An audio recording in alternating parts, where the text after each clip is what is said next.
না, কবে হবে এটা বলা কঠিন, এটা বলা অসম্ভব। কারণ এই সরকারের সঙ্গে যারা আছেন তারা এক একজন এক এক কথা বলেন, অথবা সরকারে যারা সুবিধাভোগী আছেন তারা আরো অনেক কিছু বলেন, তারা অনেক ইউটোপীয় নানা রকম থিওরি দেন। এটা একটা বিষয়। কিন্তু আমি মনে করি নির্বাচন এই বছরের ডিসেম্বরের মধ্যে হওয়া উচিত এবং হওয়া সম্ভব। কিন্তু তারা অনেকে অনেক কিছু বলবেন। একটা জিনিস কি, আপনি একটা কথা ভেবে দেখেন, আমার মনে হয় বাংলাদেশের স্বাধীনতার পর এ পর্যন্ত এ যাবৎকালে ডক্টর ইউনূসের সরকার হলো সবচেয়ে ভাগ্যবান সরকার, যে সরকার দেশের মাঠে থাকা সকল রাজনৈতিক দলের নিঃশর্ত সমর্থন পেয়েছেন।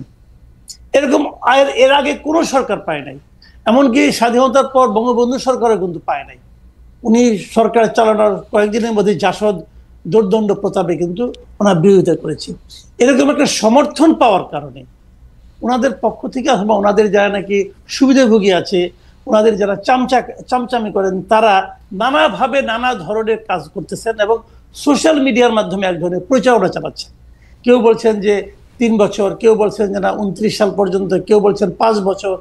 আবার ওনাদের একজন আপনার দার্শনিক আছেন যিনি বলছেন যে না একটা জাতীয় সরকার হবে, সেখানে ডক্টর ইউনূস প্রধান উপদেষ্টা হবে এবং উপপ্রধান উপদেষ্টা হবে তারেক রহমান। এই ধরনের নানা ধরনের কিন্তু মানে আপনার পারমুটেশন কম্বিনেশন এখন আমরা দেখতে পাচ্ছি।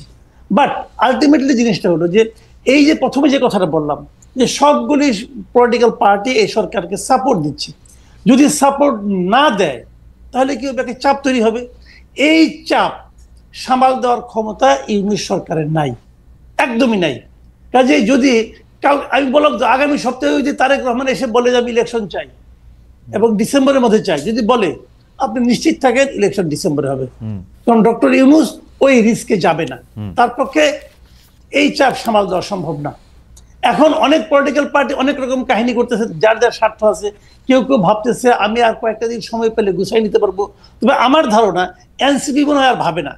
এনসিপি মনে বুঝে গেছে যে আর অনন্তকাল সময় দিলে যতই সময় বেশি পাবে ততই তারা ক্ষুদ্র থেকে ক্ষুদ্রতর হবে, ওই হোমিওপ্যাথি ডোজের মতো। হ্যাঁ, ওটাতে কোনো কাজ হবে বলে আমার কাছে মনে হয় না। এনসিপির আশা আকাঙ্ক্ষা মোটামুটি এখন শেষ। এখন জামাত হয়তো ভাবতে পারে যে আর একটু সময় পারলে আর একটু গোছাবো, কিন্তু তাতেও কিছু হবে বলে আমার কাছে মনে হয় না। আমি জানি না কি হবে তাদের পলিটিক্যাল ইকুয়েশন কার কি। তবে আমি এটুকু মনে করি যদি পলিটিক্যাল পার্টিগুলো চাপ দেয়, এই সরকারের পক্ষে ইলেকশন ডিসেম্বরের থেকে মানে বিলম্বিত করার কোনো সুযোগই নাই। আমি কামাল ভাইয়ের সাথে আমি একমত যে পলিটিক্যাল পার্টিগুলো যদি চাপ সৃষ্টি করে তাহলে ডিসেম্বরেতে ইলেকশন দিতে হবে। এবং ডক্টর ইউনূসও আসলে ডিসেম্বর ইলেকশন দেওয়ার ব্যাপারে একাধিকবার বলেছেন। বড়জোর তিনি নানা কারণে সেটাকে একটু বাড়িয়ে হাতে সময় রেখেছেন কিন্তু পলিটিক্যাল পার্টি। কিন্তু আমরা কিন্তু দেখছি যে পলিটিক্যাল পার্টিগুলি কিন্তু সেই অর্থে চাপ সৃষ্টি করতেছে না। পলিটিক্যাল পার্টির মধ্যে সেই চাপ কিন্তু নাই। সেটাকে আমরা বাদ করে রেখে আমি একই প্রশ্ন আবার আপনাদের দুজনকে করতে চাই। এবার কামাল ভাই আপনি যদি একটু সংক্ষেপে বলেন, তুষার ভাই আপনার পরে একটু বলবেন। সেটা হচ্ছে যে আমরা দেখেছি যে আমরা সবাই এস্টাবলিশমেন্টকে একটু কোশ্চেন করতে চাই, যে সরকার তাকে কোশ্চেন করতে চাই, কিন্তু ফ্যাক্ট রিমেন্স এবার রমজান মাসে দ্রব্যমূল্য, বিদ্যুৎ পরিস্থিতি, ঈদযাত্রা এসব বিষয়ে অন্তর্বর্তী সরকার মোটামুটি ভালোভাবে সামাল দিতে পারায় এবং চুরি, ডাকাতি, ছিনতাই কিছুটা নিয়ন্ত্রণে আসায় দেশের রেমিটেন্স প্রবাহ বাড়ায় এবং বিভিন্ন ধরনের সম্মেলন, নানা ধরনের আন্তর্জাতিক পর্যায়ে বাংলাদেশের নানা পরিস্থিতি, এসব বিষয় মিলে জনগণের বড় একটি অংশ অ্যাপারেন্টলি ডক্টর ইউনূস সরকারের প্রতি আস্থা ফিরে পেয়েছে বলে নানাভাবে মনে হচ্ছে। আমার যারা বিএনপি বা জামায়াত যে করেন যেসব পরিচিতরা, নেতৃবৃন্দরা, তারাও অনেকে বলছেন ডক্টর ইউনূসের প্রতি এই দেশের মানুষের কিছুটা আস্থা বেড়েছে, অ্যাপ্রুভাল রেটিং অনেক বেড়েছে বলে মনে হচ্ছে।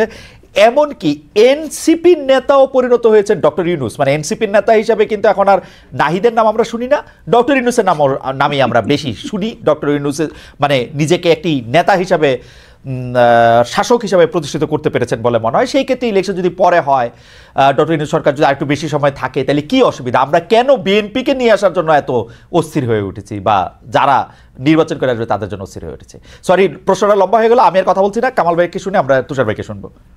না, এখানে একটা কথা আমি বলি আপনাকে, ডক্টর ইউনূস ভালো করছেন কি মন্দ করছেন এটা তো আমার দেখার বিষয় না রে ভাই। না কেন আমি বলি, ডক্টর ইউনূস কোন সরকারের প্রধান? উনি একটা অন্তর্বর্তী সরকারের প্রধান। অন্তর্বর্তীকালীন সরকার মানেটা কি? মানেটা হলো একটা রেগুলার গভর্নমেন্ট আসবে, যতদিন সেই রেগুলার গভর্নমেন্টটা না আসে ততদিন সরকারটাকে পরিচালনার জন্য এবং ওই রেগুলার গভর্নমেন্ট আনার জন্য যে নির্বাচনটা হবে, সেই নির্বাচনটা অবাধ এবং নিরপেক্ষ করার জন্য একটা সরকার দরকার। সেটি হলো ডক্টর ইউনূসের সরকার। এই কথা কিন্তু মাথায় রাখতে হবে। কাজেই এই সরকার তো রেগুলার গভর্নমেন্টের মতো কাজ করবে না। এবং অন্তর্বর্তী সরকার, আপনি যেগুলো আমরা সাফল্য বললাম, আমরা কিন্তু এগুলি একটাও অস্বীকার করছি না। রমজানের শাকসবজির দাম কম ছিল, কোনো সন্দেহ নাই। চালের দাম কি কম ছিল? তেলের দাম কি কম ছিল? ছিল না। এখন আপনি বলবেন যে চাল তেল নিয়ে কিন্তু কামাল ভাই গত রমজানে সবকিছুর দামই বেশি ছিল, চালের দামও বেশি ছিল, শাকসবজির দামও বেশি ছিল। এবার শাকসবজির দাম কম, এটা আমাদের জন্য একটা রিলিফ না? রিলিফ, অবশ্যই রিলিফ, আমি অস্বীকার করছি না। রমজান তো শেষ, এখন কি হচ্ছে শুনেন। আমার কাছে ওই দিন এক ভদ্রলোক 3টা রিসিট পাঠাইছে, 3টা রিসিট। একটা রিসিট সে মোহাম্মদপুরের একটা দোকান থেকে, মায়ের দোয়া নামে একটা চাউলের দোকান, সেই দোকান থেকে সে জানুয়ারি মাসের 3 তারিখে 25 কেজি চাউলের 1 বস্তা চাউল কিনছে 1740 টাকা দিয়ে। সেই একই দোকান থেকে সেই একই চাল, একই পরিমাণ চাল উনি ফেব্রুয়ারি মাসের 1 তারিখে কিনছেন 1950 টাকা দিয়া। সেই একই দোকান থেকে একই পরিমাণ চাল, 25 কেজি চাল, উনি এপ্রিল মাসের 7 তারিখে কিনেছেন 2155 টাকা দিয়া। কথাটা খেয়াল করেন, 4 মাসের ব্যবধানে চাউলের দাম 1700 থেকে 2100 টাকা হয়ে গেছে, কিন্তু একই দোকানে একই জায়গায়। কাজেই এটা হলো রিয়েলিটি। আর গতকালকে তো আপনার তেলের দাম বাইরে গেল 1 লাফে 14 টাকা। তো এখন আপনি যদি বলেন না তেলের দাম কম আছে, চাউলের দাম কম আছে, দাম বেড়েছে কিন্তু আমাদের ক্রয় ক্ষমতা বেড়েছে, বলতে পারেন ভাই। অনেক কথাই আগেও শুনেছি, এখনো শুনতে পারি। সেগুলি এক জিনিস। বিষয়টা কি হয়েছে আমি বলি। ডক্টর ইউনূস হলো একটা অসাধারণ পিআর পার্সন। উনি জানেন যে কিভাবে পিআরের কাজগুলি করতে হয়। সোশ্যাল মিডিয়ায় এক ধরনের হুজুগ উনি চালাচ্ছেন, খুবই প্ল্যান্ড ওয়েতে, খুবই। কিন্তু একটা কথা মাথায় রাখতে হবে ভাই, মাথায় রাখেন, যারা সোশ্যাল মিডিয়ায় এগুলি করে তারা কিন্তু বাজার করে না। বাজার করে বাবা, রান্না করে মা, ছেলে খায় আর খেতে খেতে স্ট্যাটাস দেয়। এটা মাথায় রাখতে হবে ভাই। এটাই বাংলাদেশে এখন হচ্ছে। কি হচ্ছে বাবাকে জিজ্ঞাসা করেন যে বাজার করতে যে তার কি হয়েছে। আমি কিন্তু বাজার করি না কামাল ভাই, আমি গত পরশুদিন বলি আপনাকে, গত পরশুদিন আমি এমন কোন সবজি পাই নাই যার দাম 80 টাকার কম। আমি পাই নাই ভাই, আমি নিজে কিনেছি। আমি কিন্তু একজনের কাছে শুনে বলতেছি না। না কিন্তু কামাল ভাই, একমাত্র টমেটো পেয়েছিলাম 50 টাকা কেজি। কিন্তু কামাল ভাই, টমেটো ছাড়া আর প্রত্যেকটা জিনিসের দাম 80 টাকা কেজি। কিভাবে কমলো ভাই? কিন্তু কামাল ভাই বলেন কিভাবে কমলো? না না ঠিক আছে, কিন্তু কামাল ভাই আমি আপনি দুজনই, আপনি আমার থেকে অনেকখানি বড়, কিন্তু আমরা আসলে এই সরকারগুলিকে খেয়াল করি। তো এই আওয়ামী লীগ সরকার, তার আগে যখন বিএনপি সরকার ছিল, তাদের যে মানে তৃণমূল পর্যায়ে তাদের যে বাহিনী আছে, সেটা ছাত্রদের হোক, যুবদের হোক, এটার হোক, তাদের একটা বড় চাঁদাবাজি এবং পাওয়ার এক্সারসাইজ করার একটা সিন্ডিকেট আছে। আমাকে আমার একজন গ্রামীণ বন্ধু ফোন করে সেদিন বলেছিলেন যে তোমরা তো গ্রামে আসো না, তোমরা বুঝবা না যে আমরা তো এই চাঁদাবাজি থেকে এখন মুক্ত আসি। এখন তো কেউ আমাকে এসে দলের মানে উনি হ্যাডাম শব্দটা ব্যবহার করছেন, সেটা দেখাচ্ছে না। সমন্বয়কদের ওই গ্রাসরুট লেভেলে এরকম দল নাই। তো এইটা তাদের জন্য একটা স্বস্তির। এইটা আমরা কেমনে বুঝবো? আমরা শুধু তথাকথিত নির্বাচন এর নাম দিয়ে এটাকে আমরা আসলে, না, আমি আপনার সঙ্গে কিন্তু একদম দ্বিমত করছি না। ওই পর্যায়ের এই ছুটকা ফাটকা চাঁদাবাজি এখন আসলে ওইভাবে নাই। ঢাকার রাস্তাতেও এই ফুটপাতের বাদামওয়ালাকেও কিন্তু প্রতিদিন 100 টাকা করে চাঁদা দিতে হতো আগে, যে নাকি চীনা বাদাম বিক্রি করে। ওইটা এখন নাই, আমি নিজে চেক করে দেখেছি, ওইগুলি নাই। এটা হলো একটা পজিটিভ দিক। কিন্তু একটা কথা আপনাকে মাথায় রাখতে হবে, সেই জিনিসটা হলো আমি কিন্তু বাংলাদেশে ডক্টর ইউনূস সরকারকে হাসিনা সরকারের সঙ্গে তুলনা করব না। হাসিনা সরকার তো আমার কল্পনার চেয়েও খারাপ সরকার ছিল। তাদের দৌরাত্ম্য, তাদের দাপট, তাদের অনিয়ম, দুর্নীতি, এটার সঙ্গে আমি কোনো সরকারকে তুলনা করব না। সেটা এক জিনিস। ওইখান থেকে আমরা মুক্তি পেয়েছি। মুক্তি পাওয়া মানে এইটা এখন যা পেয়েছি, এটাই যে আমাদের প্রাপ্তি, এটাই যে আমাদের প্রত্যাশা, তা কিন্তু নয়। আমরা কিন্তু নিয়মতান্ত্রিক সরকার চাই। কেন চাই সেটা আমি বলি। আপনি যতক্ষণ পর্যন্ত আপনাকে রেগুলার পলিটিক্যাল গভর্নমেন্ট না আসবে, ততক্ষণ পর্যন্ত এই দেশে কোনো বিনিয়োগ আসবে না। আপনি সিঙ্গাপুর থেকে স্মার্ট লোক নিয়ে আসেন আর 41,000 উপরে থেকে ঝাঁপ দেওয়া লোককে নিয়ে আসেন, ভাই কোনো লাভ হবে না। উনি ওই মানে একটা অনুষ্ঠানে পরিচালনা করবেন, টুকটাক ইংরেজি বলবেন, হয়ে গেল। স্মার্টলি হাঁটবেন, হয়ে গেল। বিনিয়োগ আসবে না ভাই। পলিটিক্যাল গভর্নমেন্ট ছাড়া রেগুলার গভর্নমেন্ট যারা বিনিয়োগ করবে তারা কিসের উপর ভরসা করে করবে না। কাজে আপনি সেজন্য আপনার এখানে একটা রেগুলার পলিটিক্যাল গভর্নমেন্ট আসতে হবে। কথা বলছি, ডক্টর ইউনূস যদি ভালো হয় উনি এই ক্যাবিনেট নিয়ে ইলেকশন করুক না, অসুবিধাটা কি আছে? আচ্ছা, আরেকটা কথা, সেটা হলো এই ইলেকশন এদের প্রতি সাধারণ মানুষের ম্যান্ডেট আছে কিনা তারও তো একটা প্রমাণ হওয়া দরকার আছে। আপনি তো গাইড জোরে বলতেছেন জুলাই অভ্যুত্থান, আপনি গাইড জোরে বলতেছেন। কে নিয়োগ করছে? ডক্টর ইউনূস তো নিজেই বলছে তাকে নিয়োগ করছে ছাত্ররা। ছাত্ররা এখন কই? ছাত্ররা মিটিং রাখলে তো 100 লোক হয় না। তাহলে ওরা নিয়োগ করতে হয় তো শুয়ে পড়ছে, এটা কুয়ে তো লাভ নেই ভাই। ওকে, কারণ ভাই আমি আপনার কাছে আসবো। আমি এই প্রশ্ন নিয়ে তুষারের কাছে একটু জানতে চাইবো যে তুষার ভাই আপনি কি মনে করছেন?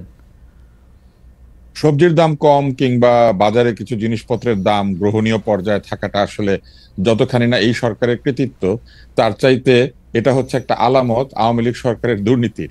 এই যে সিন্ডিকেট, জিনিসপত্রের দাম বাড়িয়ে মুনাফা করা, চাঁদাবাজি করা রাস্তার উপরে, এই জিনিসগুলো নাই।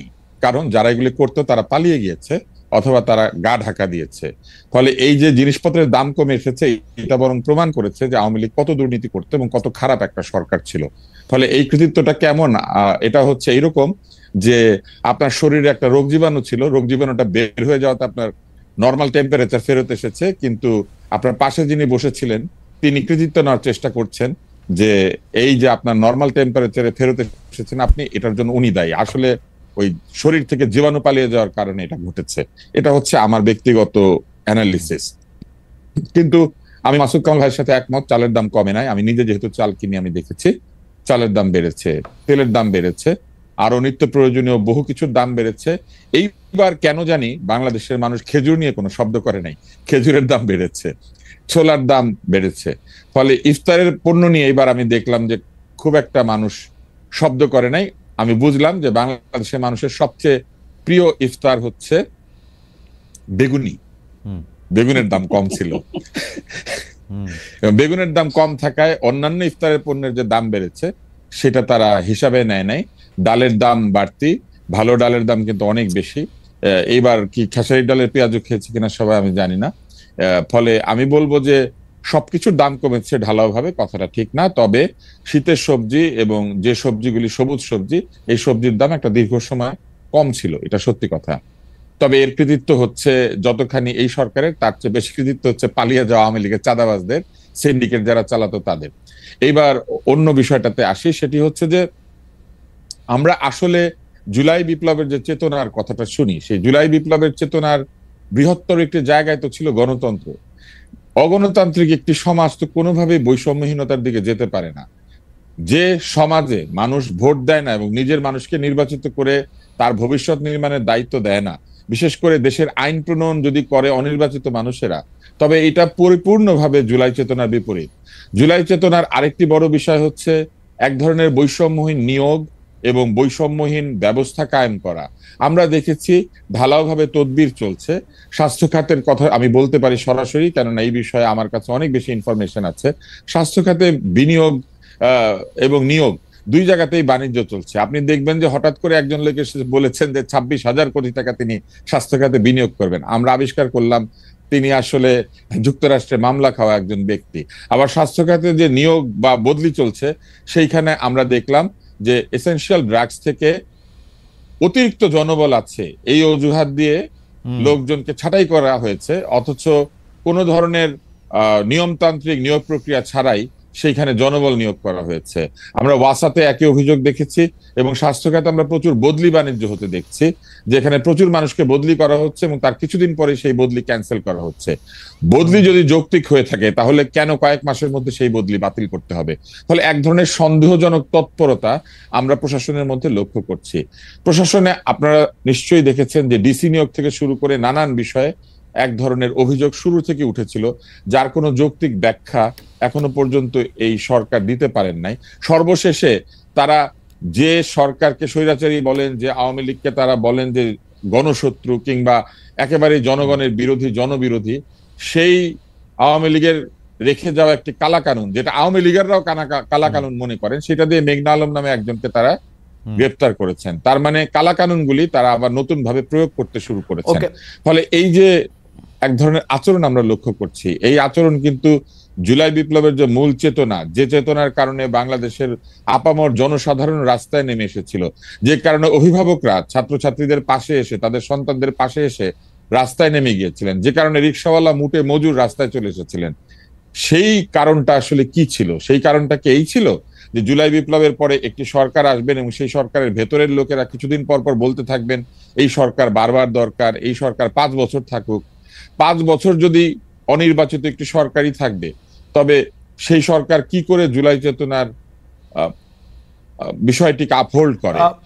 কারণ জুলাই চেতনার তো একটি বড় বিষয় হচ্ছে স্বৈরাচারী শাসক, অগণতান্ত্রিক শাসক, ভোট কারচুপির শাসককে তাড়িয়ে দেওয়া। ভোট কারচুপির শাসককে, ভোট না হওয়াকে যেখানে আমরা ঘৃণা করেছি, সেইখানে আমরা কি করে বলি যে ভোট ছাড়াই আমরা একটি সরকারকে 5 বছর দেখতে চাই? এবং আপনি আরেকটি বিষয় আমি একটু যুক্ত করে দিই, শুধু এক লাইন, সেটি হচ্ছে যে কেন আমি মনে করি যে ডিসেম্বরের মধ্যে নির্বাচন হবে না।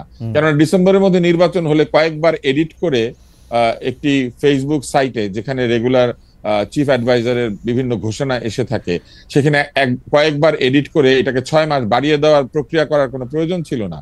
যদি ডিসেম্বরে নির্বাচন হবে এটা তারা রেখে দিতেই পারতেন। তারা বিশ্বাস করেন না যে তারা নির্বাচন ডিসেম্বরের মধ্যে দিতে পারবেন, এবং সেই কারণে আমি মনে করি যে এই বছর ডিসেম্বরের মধ্যে কোনোভাবেই নির্বাচন হবে না। তুষার ভাই, আমার কাছে মনে হয় সেই প্রক্রিয়াগত একটি প্রশ্ন তো রয়েই গেছে, কিন্তু আমার কাছে মনে হয় ডক্টর ইউনূস যেহেতু ইনি দীর্ঘদিন এনজিও করেছেন, তিনি আসলে লিড টাইমটার বাইরে একটা ছায়া লিড টাইম রাখতে চান। কারণ তিনি মনে করেন যে তার কথা তিনি যদি ডিসেম্বরের পরে এটা না দিতে পারেন, এটা যদি জানুয়ারির প্রথম সপ্তাহেও যায়, তাইলেও তিনি কথা না রাখার দায়ে উনি ডেলিভারেবলসটা এরকমই রাখতে চান, এটা আমার মনে হয়। আরেকটা জিনিস হচ্ছে যে আমি প্রশ্নটা করি, সেই প্রশ্নটা হচ্ছে যে আপনি, আমি, কামাল ভাই যেইভাবে গণতন্ত্র বা নির্বাচন যেটা চাচ্ছি, বিদ্যমান যে ইলেকশন সিস্টেম যেইভাবের মধ্যে থেকে আসলে 1991 সালের পর থেকেই যেভাবে আসলে নির্বাচনটা যেই প্রক্রিয়ায় হয়ে আসতেছে, একটা লেভেল প্লেইং ফিল্ড হয়তো হয়, কিন্তু তুষার ভাই আপনি বা কামাল ভাই তুমুল জনপ্রিয় হওয়া সত্ত্বেও আপনারা আসলে ভোটের জায়গায় গেলে ভোট পাবেন না, কারণ ভোটের ময়দানটা একটু ডিফারেন্ট হয়ে আছে এখন। সেটাতে আপনি ভালো বক্তৃতা দিচ্ছেন কিনা, আপনি ভালো আইন করতে পারবেন কিনা, আপনি বাংলাদেশের জনগণের জন্য কল্যাণ করতে পারবেন কিনা, এটা চেয়ে বিবেচ্য বেশি হয় আপনি আসলে কতটা শো অফ করতে পারতেছেন, কতটা মোটরসাইকেল দেখাতে পারতেছেন, কতটা টাকা খরচ করতে পারতেছেন, এবং আপনি কত পেশি বা টাকাওয়ালা। এই সিস্টেমটা বজায় থাকলে আপনার ইলেকশনই কি আর না ইলেকশনই কি, এইটা কি আসলে গণতান্ত্রিক হয় কিনা? তুষার ভাই আপনার কাছ থেকে শুনে আমি কামাল ভাইকে একটু শুনতে চাই, আপনি যদি 2 লাইন একটু বলেন। ইলেকশনের যে সিস্টেম, আমি বলতেছি যে এটা লেভেল প্লেইং ফিল্ড, এটা সবার জন্যই লেভেল হয়তো, কিন্তু আমার আপনার যেহেতু টাকা বা পেশি নাই, সেহেতু ইচ্ছা করলেও আমরা আসলে সে জায়গায় যাইতে পারবো না, এবং আমরা উই আর এট মার্সি যে বড় দলগুলোর প্রধানরা আমাদেরকে নমিনেশন দিবে কি দিবে না। আপনার এই কথায় কিছুটা সত্য আছে, কিন্তু এই কথায় সত্য থাকলেও আমাদেরকে বুঝতে হবে যে আমাদের জনগণ যদি শো অফ পছন্দ করেন, যে কথা এনসিপিও বলেছে, সার্জিস বলেছে যে জনগণ এই ধরনের শো অফ পছন্দ করেন, গাড়ি নিয়ে তাদের শক্তি প্রদর্শন করলে জনগণ মনে করেন যে যিনি ভোট চাইছেন তিনি শক্তিশালী। জনগণ যদি এই বিষয়কে গুরুত্বের সাথে দেখেন, তাহলে ধরে নিতে হবে আমাদের জনগণ এইরকম শাসকই চান। জনগণ যেরকম শাসক চাইবে সেই রকম শাসকই তারা পাবেন। আমরা এই জন্য নির্বাচনী ব্যবস্থাকে প্রশ্নবিদ্ধ করতে পারি না যে আমাদের জনগণ ঠিক জায়গাতে ভোট দিতে পারে না। যদি এটাই হয়, আমরা মনে করি যে জনগণ ঠিক মতো ভোট দিতে পারে না, তাহলে তো আগের সরকারের কথাবার্তাও ঠিকই থেকে যায়। তারাও তো বলতেন যে উন্নয়ন বেশি দরকার, জনগণ উন্নয়ন বুঝে না, সেই জন্য উন্নয়নের স্বার্থে ক্ষমতা ধরে রাখতে হবে। তাই একইভাবে আপনি বা আমি যদি বলি যে আমাদেরকে লোকে ভোট দেয় না, সেই জন্য ভোট বন্ধ করে রাখতে হবে, আমরা দেশ চালিয়ে দেব, তাহলে এটা কিন্তু একটা যৌক্তিক কথা হয় না। সেক্ষেত্রে আমাদের সংবিধান পরিবর্তন করে এমন একটা অবস্থা করতে হবে যে জনগণের ভোট দিয়ে আসলে নির্বাচন হবে না, অন্য কোনো পদ্ধতিতে নির্বাচন হবে। সেই পদ্ধতি কি, সেটা তো পৃথিবীতে কোনো গণতান্ত্রিক ব্যবস্থা এখনো পর্যন্ত আবিষ্কার করতে পারে নাই। ফলে আমেরিকার মতো দেশেও, যে দেশে আপনি থাকেন, সেখানে এব্রাহাম লিঙ্কনের মতো লোক নির্বাচিত হয়েছে, আবার ডোনাল্ড ট্রাম্পের মতো লোক নির্বাচিত হয়। জনগণ যদি এই শাসককে বেছে নেয়, তাহলে লিঙ্কনের দেশে ট্রাম্প ক্ষমতা আসতে পারে, ক্লিন্টনের দেশে ট্রাম্প ক্ষমতা আসতে পারে, এবং এসে অদ্ভুত কাজ করতে পারে। গণতন্ত্রের বিরুদ্ধে গিয়ে আমি তো এটা বলতে পারি না যে জনগণ ঠিক মতো ভোট দিতে পারে না। জনগণ যেভাবে ভোট দিতে চায়, যে দেবতা যেই প্রসাদে তুষ্ট হয়, যে ভোগে তুষ্ট হয়, হয়তো সেইভাবেই আমাদের পলিটিশিয়ানরা পলিটিক্স করেন। কিন্তু এইখানে আমার একটা ছোট্ট বলার বিষয় আছে, সেটি হচ্ছে নির্বাচন কমিশন আমাদের এই দেশে সঠিক নির্বাচনের যে রুলস অ্যাপ্লাই করতে বলেছেন, যেখানে হলফনামা দিতে হয়, আয়ের সঠিক উৎস ঘোষণা করতে হয়, অতিরিক্ত খরচ করলে সেই খরচকে প্রশ্ন করে প্রার্থীকে শাস্তি দেওয়া যায়। এই জিনিসটা চালু করলেই কিন্তু লেভেল প্লেইং ফিল্ডের সাথে সাথে আমাদের মতো লোকেরাও নির্বাচন করতে পারে। কেননা তখন কিন্তু ওই যে নির্বাচনের যে নির্ধারিত ব্যয়, তার বাইরে কোনো ব্যয় হলেই যিনি ব্যয় করবেন তার প্রার্থিতা পর্যন্ত বাতিল হয়ে যাওয়ার সুযোগ আছে। নির্বাচন কমিশন এবং সরকার লেভেল প্লেইং ফিল্ড তৈরি করেন এক অদ্ভুত ভাবে। তারা বড় দলগুলিকে লেভেল প্লেইং ফিল্ডে এনে লেভেল খরচ করার একটা সুযোগ তৈরি করে দেয়। রাইট। কিন্তু যদি সত্যি সত্যি এখন যদি কমিশন যে নিয়ম আছে সেই নিয়মের মধ্যে প্রকৃত অর্থেই এই নিয়মকে প্রযুক্ত করে, তাহলে কিন্তু বেশি খরচ করার কোনো সুযোগ নাই। সাদা কালো পোস্টার ছাড়া অন্য কোনো পোস্টার ছাপানোর সুযোগ নাই, গেট বানানোর কোনো সুযোগ নাই, এমনকি মাইক এবং জনসভায় অতিরিক্ত খরচ করারও কোনো সুযোগ নাই। ওকে, আমি একটু কামাল ভাইয়ের কাছে জানতে চাইবো যে কামাল ভাই, আপনি এই প্রসঙ্গে আপনি কি বলবেন আমাদের ইলেকশনের সিস্টেম যেটা লেভেল প্লেইং ফিল্ডের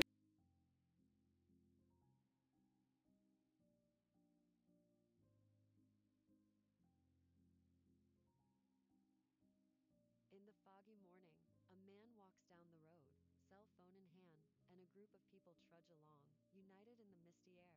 The large body of water surrounded by trees creates an ethereal scene.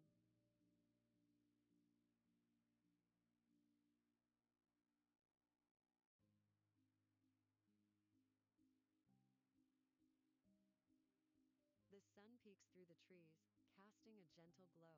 A boat rests in the water, and a man sits beside a girl on a bench. Meanwhile, a cow grazes peacefully in the field.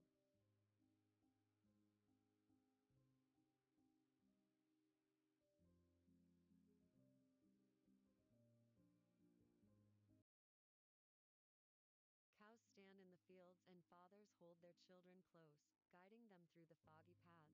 The scene is both serene and slightly mysterious, as the little ones peek out from under their father's arms, dressed in cute pink hoods. Walking down the dirt road, a man carries a stick, leading a cart full of people. Each step is deliberate, as if navigating through a winter wonderland. Every move is precise, ensuring safety and warmth for all.